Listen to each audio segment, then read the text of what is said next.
Shalom friends, this is Rabbi Kesselman from Chabad of Frisco, and I am coming to you live from 770 Eastern Parkway, Brooklyn, New York.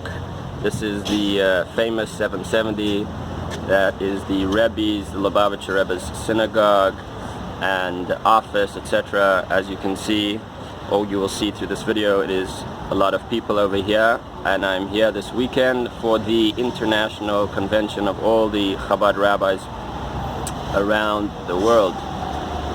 So that's why I'm here in New York, and I want to share with you a small, quick thought on this week's Torah portion.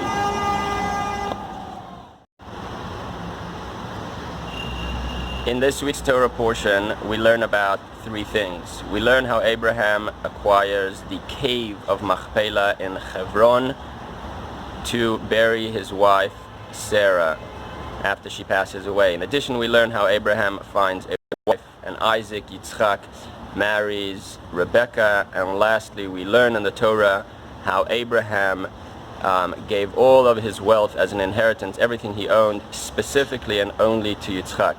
This is very interesting because the name of the Torah portion is Chayei, Sarah, the life of Sarah, but we learn about immediately in the beginning of the Torah portion that Sarah passes away. And the reason for this is because these three events, although Sarah has physically passed on, all bring out her living legacy, how she continued, and her influence continued to remain in this world. Firstly, the acquisition of the cave of Machpelah in Hebron.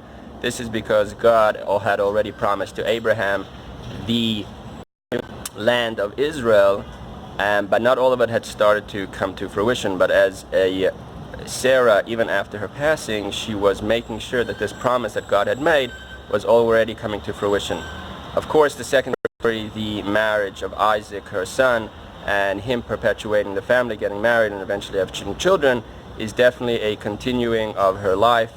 And lastly, the fact that Abraham gave all of his inheritance specifically to Isaac, to Yitzchak, and not to Ishmael or any of the other children, this was directly Sarah's work and Sarah's doing, who felt that the true inheritor, the true descendant of Abraham was specifically through Yitzchak.